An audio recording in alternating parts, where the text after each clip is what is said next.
Hello and welcome to WorldCanvass from International Programs at the University of Iowa. I'm Joan Kerr and we're coming to you from Film Scene in Iowa City. Thank you for joining us for what I know will be an interesting and revealing discussion about our neighbor to the south, Brazil. Before we get started, let me remind you that we'd love to have you join us for these live programs if you can. Otherwise, you can catch them later on UITV, on iTunes, and on YouTube, as well as various websites. Information about upcoming shows, as well as links to archived programs, can be found at international.uiowa.edu, and you can learn more about Film Scene at icfilmscene.org. Tonight's program will give us a snapshot of Brazil in 2014. Our immense South American neighbor, comprising roughly the same landmass as the United States, is the world's fifth largest country and seventh largest economy. Brazil is bursting with biodiversity and undergoing rapid development, and it faces a host of tough choices for both its people and the natural environment.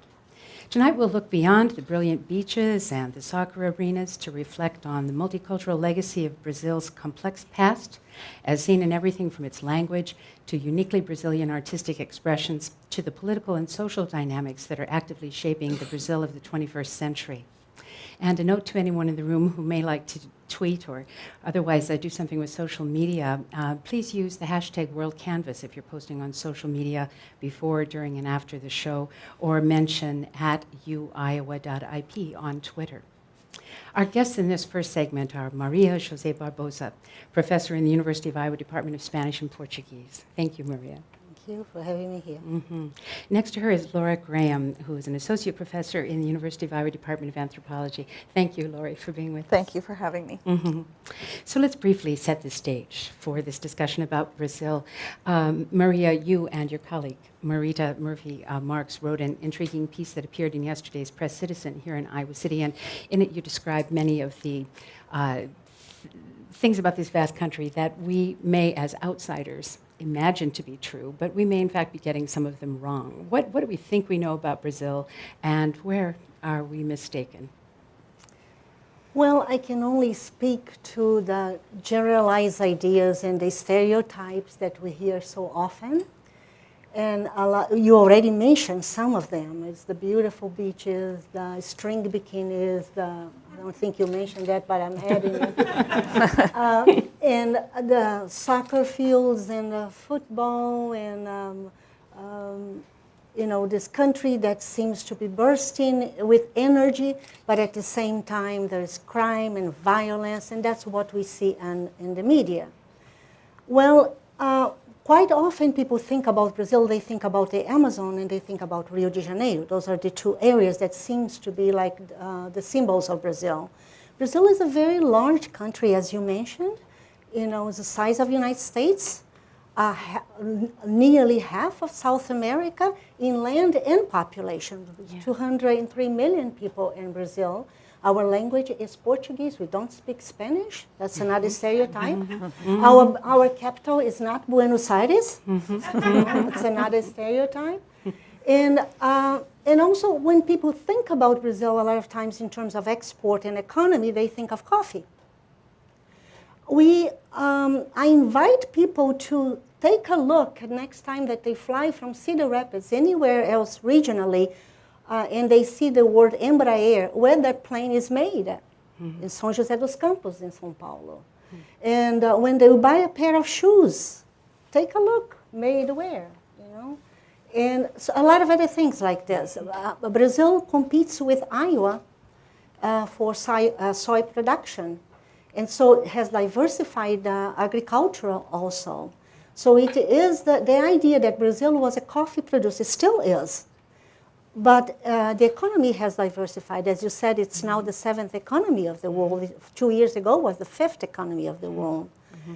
And it's a country diverse in ethnicity, it's diverse in cultures, 5 very different regions in Brazil. Mm-hmm. Immigration, very similar in many ways, very similar to the United States. We had the gold rushes, we had immigration, very similar.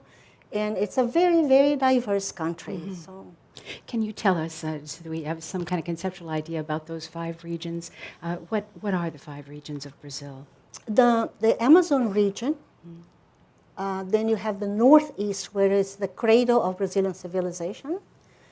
Then you have what we call the center, the Midwest of Brazil, but actually the Midwest of Brazil is a misnomer because the Midwest of Brazil is actually the Midwest of South America. Yeah, yeah. You know, because it borders with Bolivia. And if you look at the map of Brazil, there are only 2 countries in South America that do not have borders with Brazil.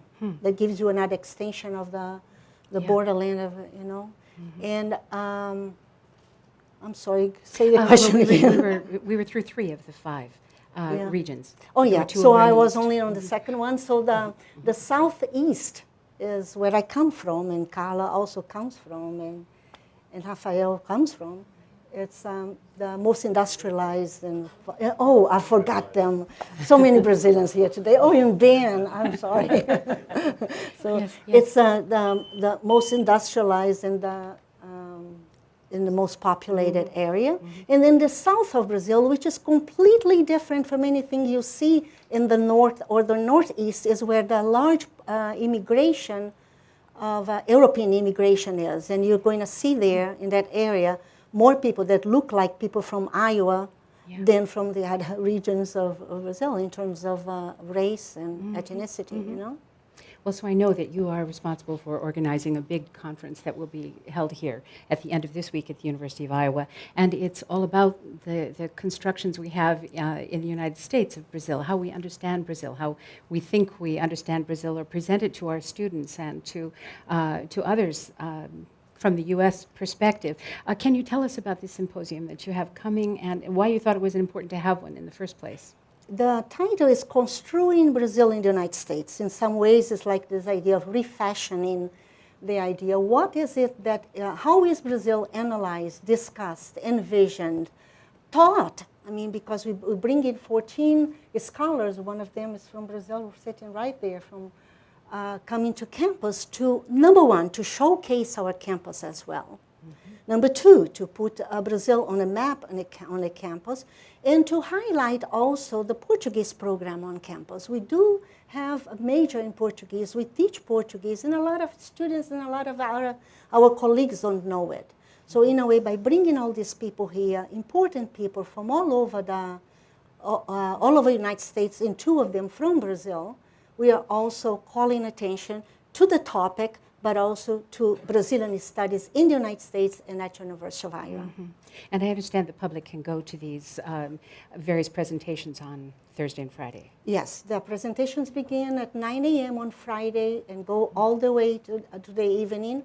Then on Saturday, the same thing, different presentations, from cinema to telenovelas to anthropology, history, dance, I mean, just name it. We have it, and then we are going to end, the grand finale is a concert that my colleague has organized, and it's going to be a beautiful pieces of Brazilian music. Ben is going to play, Rafael is going to play, Maurita is going to play. So there are 8 musicians, you know, playing and singing.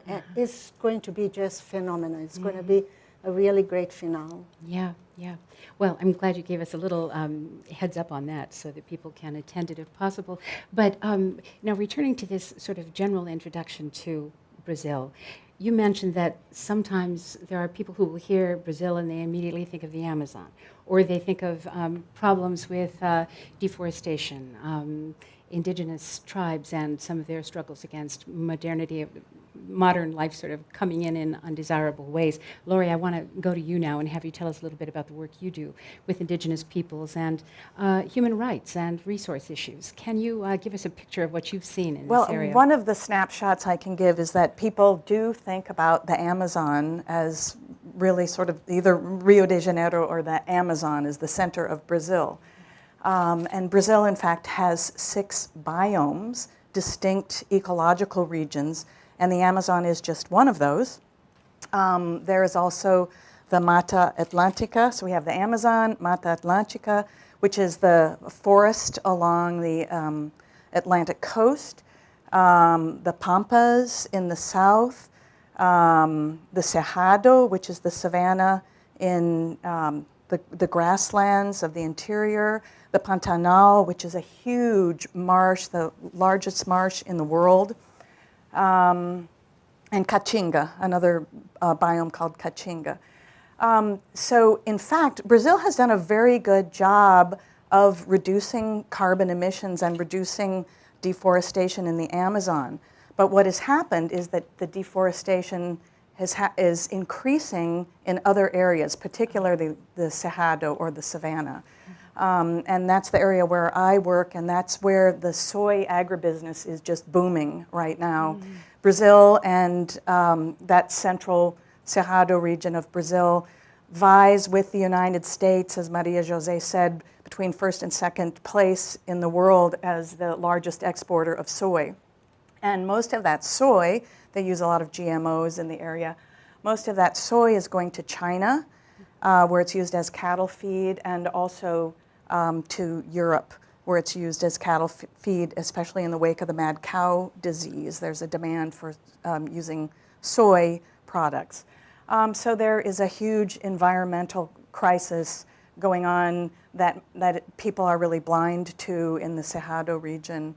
A lot of deforestation, not enough regulation of toxic chemicals. The world's largest sweetwater, freshwater aquifer there is under that region called the Guarani Aquifer, which is in danger of being polluted. So the people that I work with are putting pressure on the government to request strong environmental regulation for that region, in fact for all regions in Brazil, as they put in place for the Amazon. So Brazil has done really a wonderful job with protecting the Amazon, much more monitoring of that area. Of course there could be more, but it is reduced carbon production, carbon emissions by 75% in the last 10 years. Wow. So it has really been very positive in the Amazon, but there's still more to be done. Mm-hmm. So speaking about indigenous peoples who may not be part of this sort of the governmental desire for greater industrialization or highways leading to every part of South America or whatever, people who have lived for a long time, centuries, in an area where they maybe were not even known to the central government until just a few years ago. What kinds of issues are they facing regarding water usage, traditional lands on which they may have I don't know if they hunted in certain areas that are now no longer accessible to them.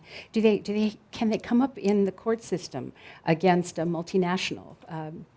Well, those are some of the big issues that are currently being debated. Brazil's constitution, which was passed and went into effect in 1988, was Latin America's first real multicultural constitution, and raised the bar for other nations that were coming out of military dictatorships. So there are provisions for indigenous peoples and peoples of African descent and sectors of the population that weren't protected previously. People with disabilities. Brazil really is a leader in legislation for disabilities. A lot of the rights that have been granted to indigenous peoples, however, are paper rights. The Lula government doesn't have a great track record of demarcating indigenous lands. What we see is for many of the social services programs that the government itself historically provided have been decentralized, and the responsibility for them has been given to NGOs. So there is a great unevenness in the provision of social services. Mm-hmm. Well, and I'll throw this back to you as well, Maria. I think many of us are aware that there's an election pending here in just a very few days. There'll be another national election, not only for the president, but for many seats in the other governmental bodies. Can you help us understand what if there are great divides in the political sides within Brazil, what do they hinge on? Well, the two front runners now One is the current president, and the other one belongs to the party of Fernando Henrique Cardoso, who was the president before Lula. They have, ideologically, they are different. But because of the scandals that have been so prevalent now in terms of corruption in this government, which I don't think, and it's not my opinion, that it was Dilma Rousseff who actually promoted this or allowed this, but they have been going on for a while.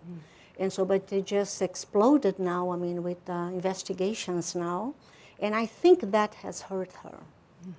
And so there's that divide in terms of you have a government that was supposed to be leftist, and was supposed to have run into the platform of honesty and for the people, with the people, and etc. And then there's all these scandals, you know, the corruption and etc. So I think that's hurting her. The other candidate now is rising, you know, but he is backed also by Fernando Henrique Cardoso, who was the previous president, and now Marina Silva, who was previously in second place, third place. Now she has given him her support, and so there is a divide. We actually don't know actually who is going to win. Yeah. You know. Yeah. Well, another thing that there was an awful lot of press this summer, certainly before the World Cup, about a certain amount of discontent among the people in Brazil about the extent of expenditures regarding the arenas that were built for the World Cup that will be used for the Olympics and so on, that those funds could have been used better for the support of people and education and so on. Is this an issue that you think will continue on into is this a big issue for people in Brazil right now? The sort of those who may want to show Brazil moving into the future with, firm, grand steps and this infrastructure that looks very good to the rest of the world, but may... Well, some of that infrastructure has never been completed. That's one of the point of, people were upset about, is that some of the roads were not completed, the airport was not to the standards that they had set, and a lot more money than had originally been planned for it, and a lot of people put a lot of money in the pocket as well. And so for those reasons also, I think people are unhappy about it. And also there's another thing we need to remember is that the economy now is not growing. And every time that it hurts the pocket, it hurts somewhere else as well. So I think this is not going for Dilma as well. But again, we don't know how this is going to play because there are a lot of programs in place that took people out of poverty. And an estimated 20 million people was out of poverty from around 2010. So, it's very hard to predict at this point. Are you very familiar with what's been happening in the economy in the last few years in the areas you study, or? Well, there has been terrific growth in the industrial sector and in the agribusiness sector. Brazil is investing a tremendous amount in large infrastructure projects like hydroelectric dams, some of which are very controversial, like the Belo Monte Dam, which is being put on the Xingu River, which is affecting many indigenous peoples as well as other riverine populations. So some of those are very controversial. But the Lula government, the changes in the whole economic profile since the Lula government came in 2003, there has been terrific progress, reductions of poverty, programs for minimum wage, increase in minimum wage. So things have improved, and I wouldn't be surprised if Dilma won. The economic policies of the Lula government have improved the conditions of the vast majority in a way that was not true of the economy has grown at a rate 3 times faster than during the Fernando Henrique Cardoso government before Lula. So those are positive. Even though the economy has slowed down right now, it's been through a decade of really a massive turnaround. So she has that going for her. Mm-hmm.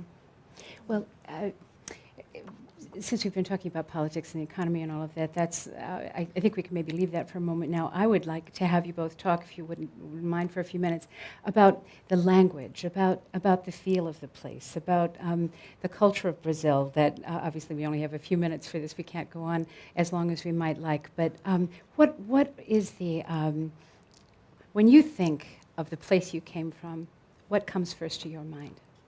My language. Yes. I'm biased because I speak Portuguese is my first language and I teach it. But I hear over and over people say how musical it is, how beautiful it is, and I have to take that into consideration.